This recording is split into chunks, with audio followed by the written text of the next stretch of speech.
Book 3. The Council of the Ages.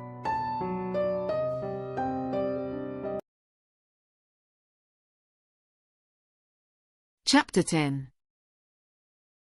Part 2. The march began with a good atmosphere. They advanced unhurriedly under the guidance of Gosberg. It was a surprise for everyone when crossing the Great Bridge there were two large statues, one of Elaban and the other of the founder of the city, for Daniel I, who was also the founder of the House of Roem. They camped right there for a nice summer night. They were able to fish, as the fish had returned to the river and the crickets were singing at night. They made a small fire. They were not heavily armed, just a few swords and daggers as a precaution. Thus, being in a safe place, the atmosphere was very relaxed, like on a vacation. Gosberg told them a story of how the city was founded with the help of Elaban, and as the greatest thief in history, the king of thieves once wanted to steal Elaban's triumph, but he died while trying to remove the jewel from the temple, as only a priest of Elaban could remove the jewel from the temple. The next morning they resumed the march. The good mood reigned and the atmosphere of the walk was pleasant. They were traveling through an area with fewer houses, and in the background they observed a black barrier on the horizon, while they followed the course of the Albrisha River that contained calm waters. A series of groves grew in this area that were not so densely built, resting under the shelter of the walls of what was once a fort. Surely they were already on the limits of the ancient kingdom of Erebanine. Ariana asked Titus Gosberg for a story and he gladly agreed. The story was about the Empress of Cats and how a salty stray cat saved her from some evil dwarf mercenaries who wanted her skin to sell it to a powerful necromancer. They all fell asleep except Arian, Arras and Agnoruk, who as always did the first shift on duty, but on his own initiative rather than for safety. Tomorrow we will arrive at the Great Wall. Arian indicated. It's a little further away than what Gosberg had said. We also move a little slower. A trip to the south is good. I didn't know about the existence of such fertile lands. For some settlers they can be a very attractive place. It's much better than living in a ghost town. Do you have plans for this place? Agnoruk asked. I want it to regain some of its former glory. I want people from all over Shanaris to return to this city to cure all their ills. It's a task you should dedicate all your time to. When we finish the expedition to Itzamir we will have all the time in the world. How? The Council is not only an alliance against demons, Agnoruk. It is a promise of peace. All the kingdoms have pledged to end all the wars between us. The elves will forget their claims for the ancient kingdoms, dwarfs, and men will cease to aspire to gain more ground and power.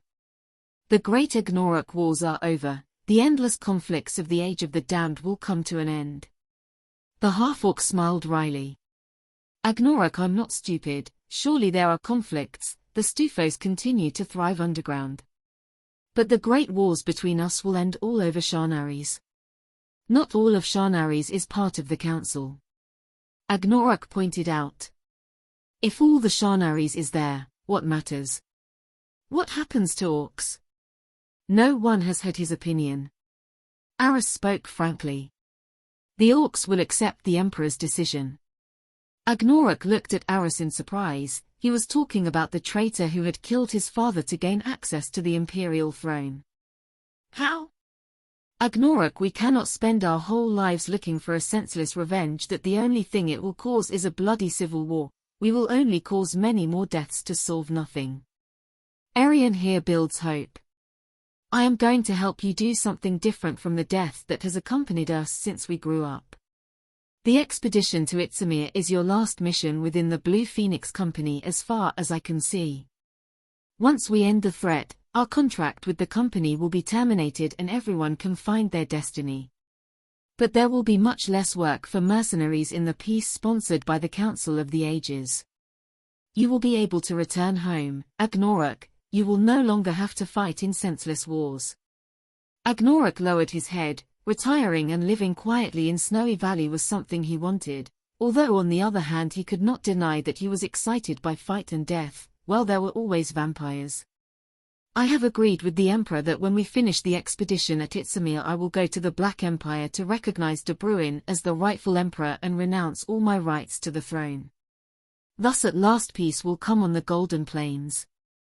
And what will the two of you do? We have a lot of work. During the summer we will try to rebuild the temple of Caesarea where my brother's jewel originates. Later during the winter months, we will go down the Blue Jewel route to reside in this city and rule the temple.